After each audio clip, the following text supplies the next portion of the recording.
My name is Kim Koenig. I'm a project manager at EOS Light Media, and I'm also a local advocate here for the Themed Entertainment Association. Um, a little over a year ago now, I met one of the lovely people on this panel tonight that I'm going to introduce to you soon, Rue Bristow. And it didn't take long for us after we met to realize that we had one really big thing in common, which is that we love our local industry and we wanted to be better advocates for it to help bring all of the local people in our industry together in a better way. So we knew that the only way to do that was to help connect one another through an organization. And that is how we made our way to the Themed Entertainment Association. So I just want to say on behalf of myself and Rue and the Themed Entertainment Association that we're so grateful to have you all here tonight. First, I want to thank our incredibly generous host, the Sixth Floor Museum, as well as our local sponsors, Lighting by Design and Dallas Stage Scenery, who've all made tonight possible. For me, coming out and meeting with all of y'all it's important for personal reasons. I'd like to meet friends. I like to learn about new and potential colleagues here in the area. That's always fun and exciting. But there's more to it than that. One of the cornerstones of the TEA is peer-to-peer education. And that's something that we are actually kicking off here tonight for the first time in TEA Texas. So tonight we're going to talk to some industry professionals about what it takes to take an immersive museum concept from blue sky to build. Y'all were obviously just up looking at the exhibit. What'd you think? It's kind of, right? Yeah. It's surprising, isn't it? It's really unique. It's a really special little exhibit. Let's talk to the people who brought it to life. So join me. All right. I can switch this now. I'm on multiple mics, y'all. So Amanda Rutland is the Chief Experience Officer here at the Sixth Floor Museum. She has over 25 years of industry experience. Stephen Fagan is the head of curatorial here at the Sixth Floor Museum. He's been here since 2000. He is an accomplished writer, a speaker, and a scholar, and I think it's fair to say a preeminent expert in this historical moment. Sure. Yeah. Rue Bristow is my TEA partner. She is also a partner and director of concept and experience design at Golden Egg Creative and a former Disney Imagineer. Mandy Engelman is a partner and creative director at Boldface Studio. She is a graphic designer with over 20 years of experience in the field, primarily here in the museum space. So let's give a warm welcome to our panel.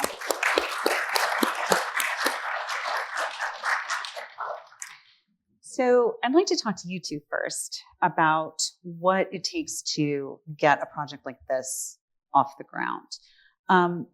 Amanda, I think it's safe to say that museums are in an interesting transitional period right now. And that means that immersive exhibitions can sometimes be a really tough sell for traditional museums. So I'm curious to know how you got the stakeholders on board for this and what success looked like for them. Well, I think the first conversation, I've only been with the organization for 18 months. So coming in, we knew we had to have an exhibition. So I started talking to staff and learning about the collection. So diving into that, I knew we had rich resources that we could exhibit. But how do we make it distinctly different than what's on the sixth floor? How do we build upon that experience?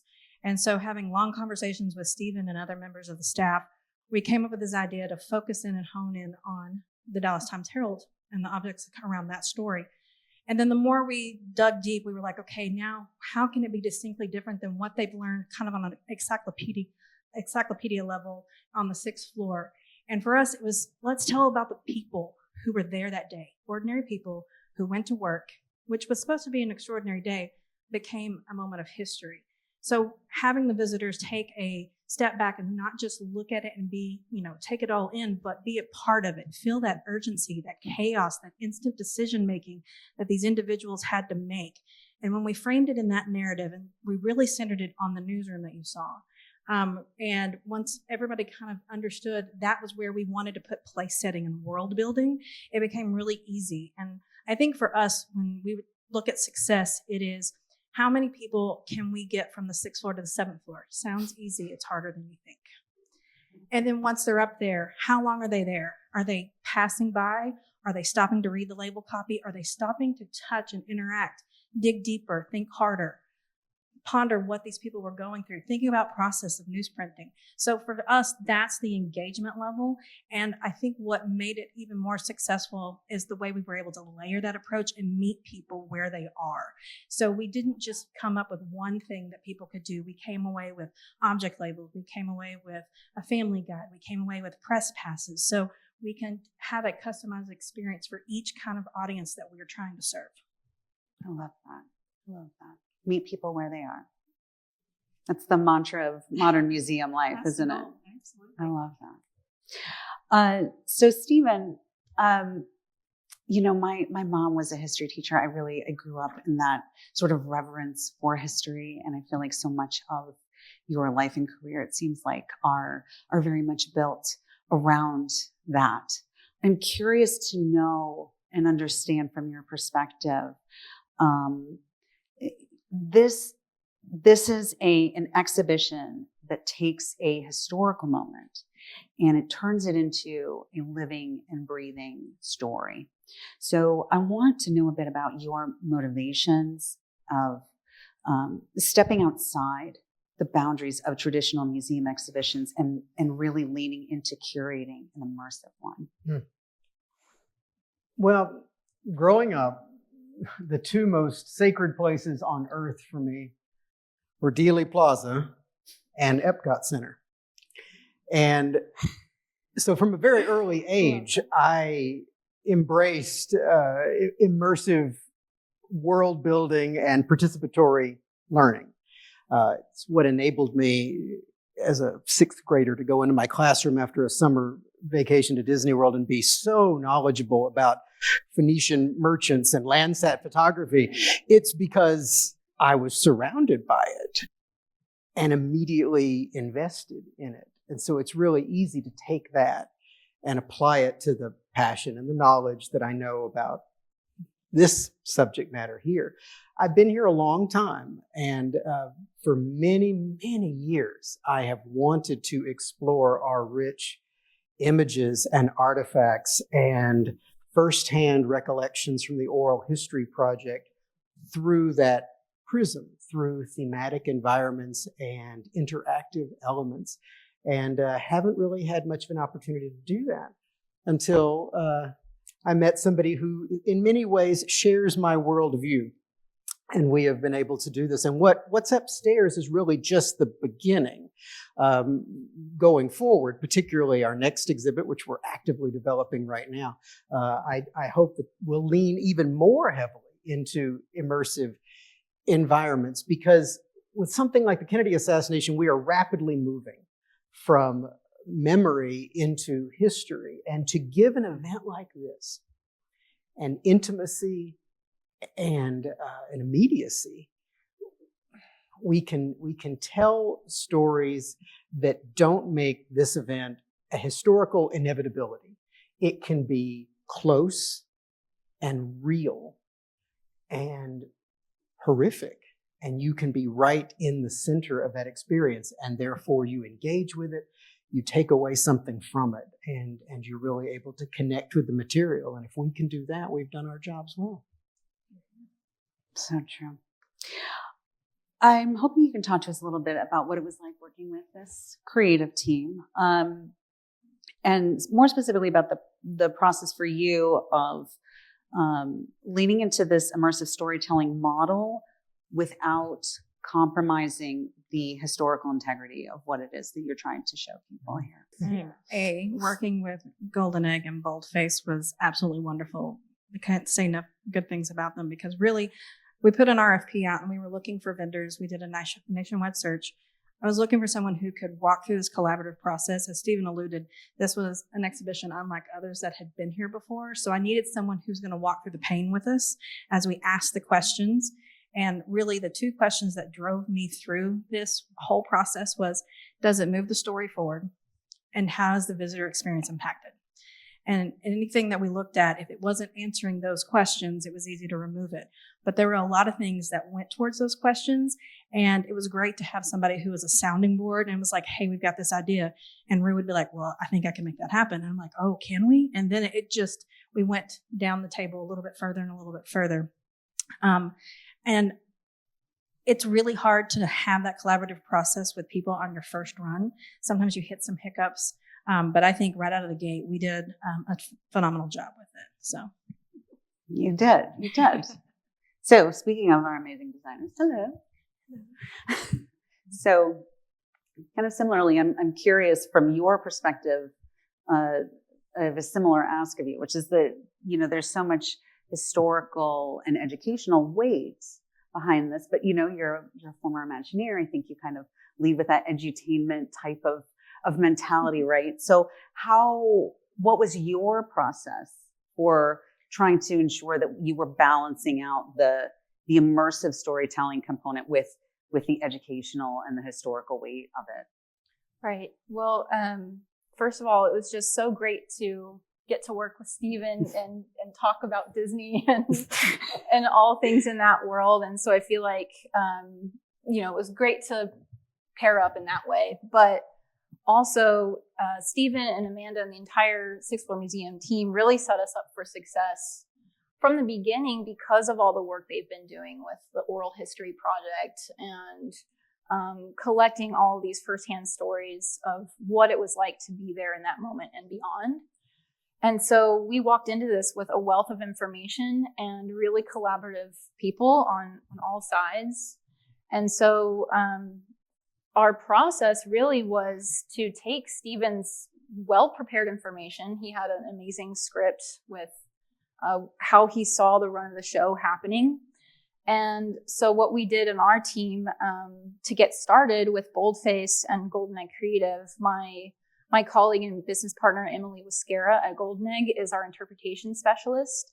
And she worked very closely in the beginning with Steven to really analyze all of that information and turn it into something that anyone can absorb. And like Amanda was talking about earlier, thinking through all different types of audiences and how they can interact with it and making sure that there's something for everyone.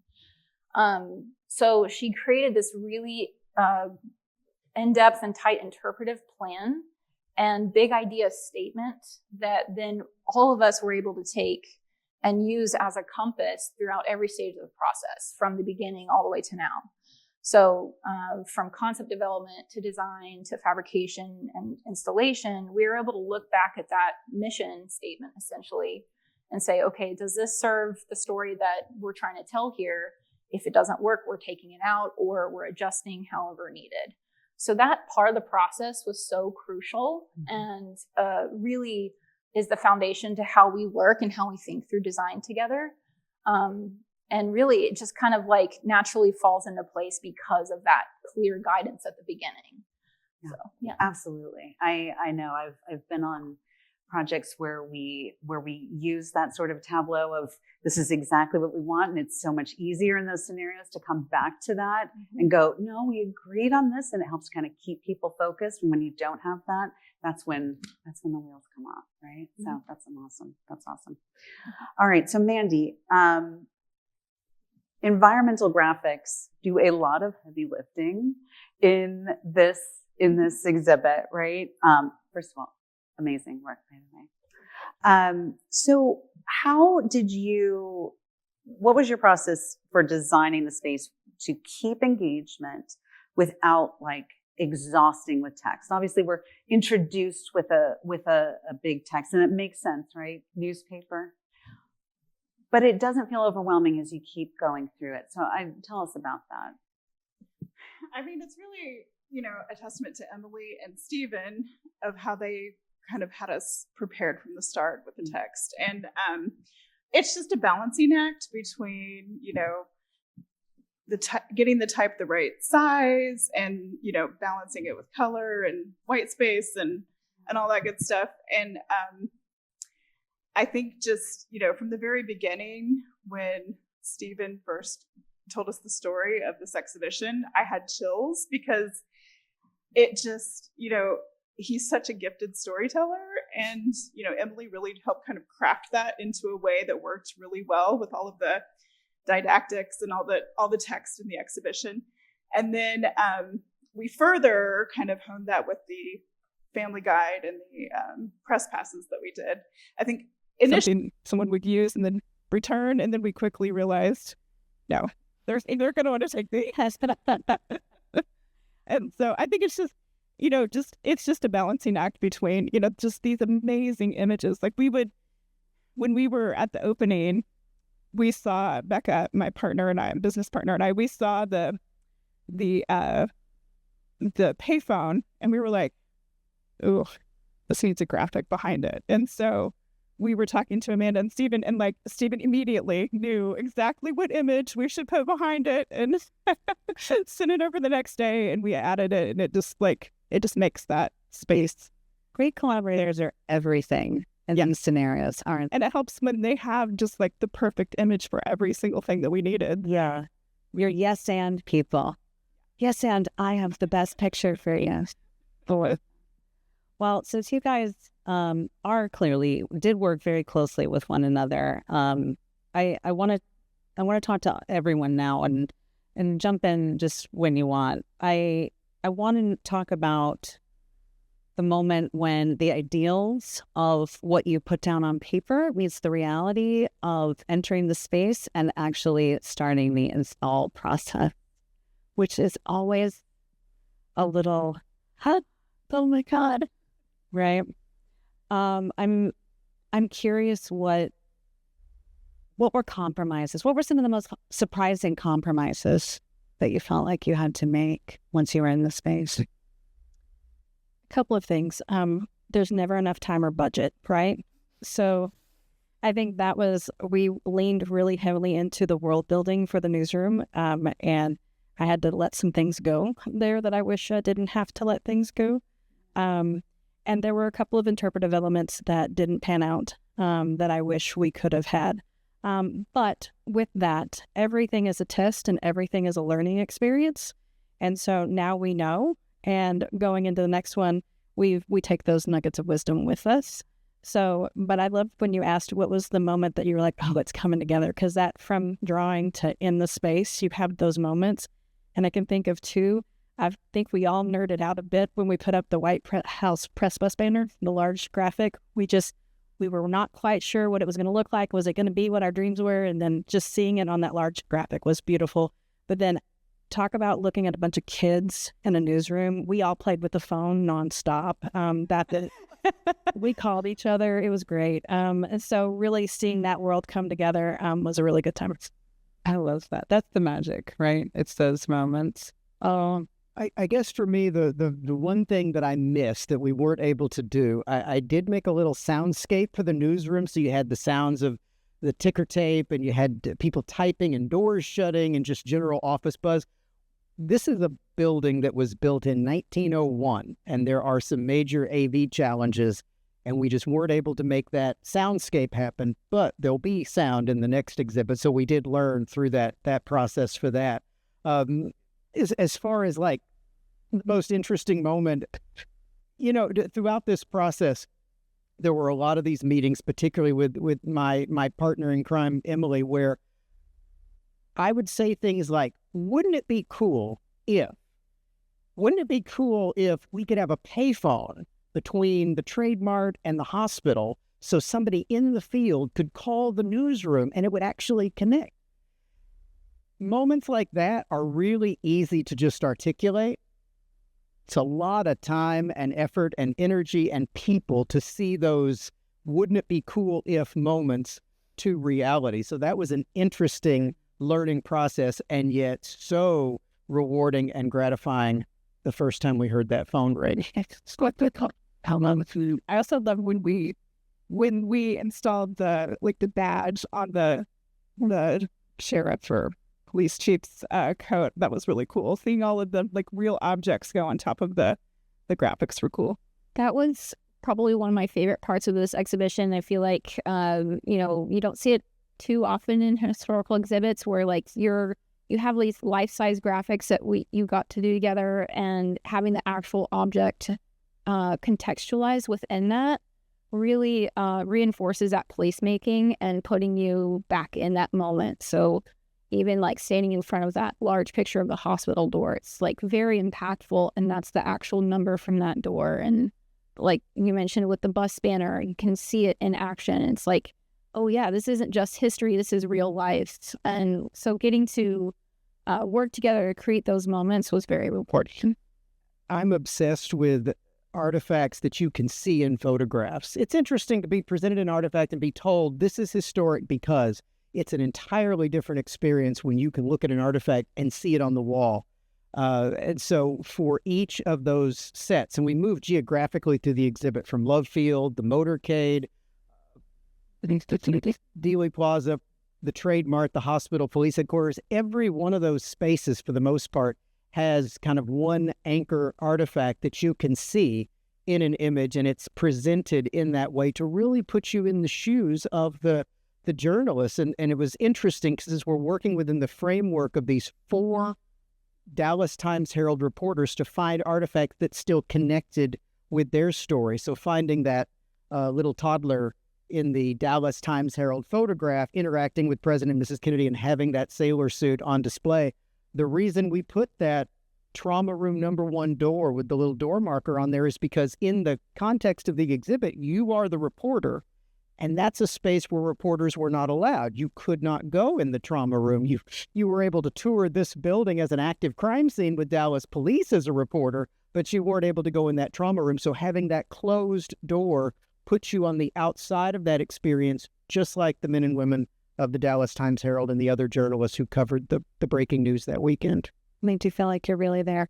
That was the goal. That's the goal. So I have to be conscious of time. I want to ask one more question of everyone. What do you hope people are going to take away from this exhibition? Well, okay. The news coverage that forms the foundation of our historical knowledge of the Kennedy assassination did not just manifest out of thin air. It was gathered by men and women working with payphones and notepads and pencils, battling personal emotions about this generation-defining moment, the death of the president, while also recognizing that in real time, they were covering what would undoubtedly be the defining moment of their entire career. That is an extraordinary thing. And I got to know the people that are featured. Obviously, we captured their oral histories over the last 25 years, and it's been my great, great honor to get to know these folks. And they're mostly all gone now, the people that were professionals in their late 20s and 30s at the time of the Kennedy assassination 62 years ago. And so there is this burden of history, this great responsibility that as the vessel for their firsthand recollections, that we do justice to their story. So if one person leaves the gallery upstairs knowing that there was an extraordinary woman named Vivian Castleberry, and this is what she said, and this is what she experienced, and she sat on the bed and held her daughter, and they both cried into the night after the Kennedy assassination, well, that's good. I'm glad that people can take that away. We've done justice to her story and the others who were part of that experience. I'll echo that. And I think that my hope is that people take time to digest the story, but that they walk away with a moment of reflection and pause, and maybe just a little bit more empathy. I think that is something we all need. And I think this is a great space that does that, because so many visitors that come in, as Stephen previously said, are not familiar with Kennedy, not familiar with what story that happened here in Dallas. And so by the time they get all the way up through the 7th floor and finish that exhibition, we've given them a great space to sit and pause and take it all in. And I hope they have a moment to process and see the impact that is still resonating today from this incident that happened 62 years ago.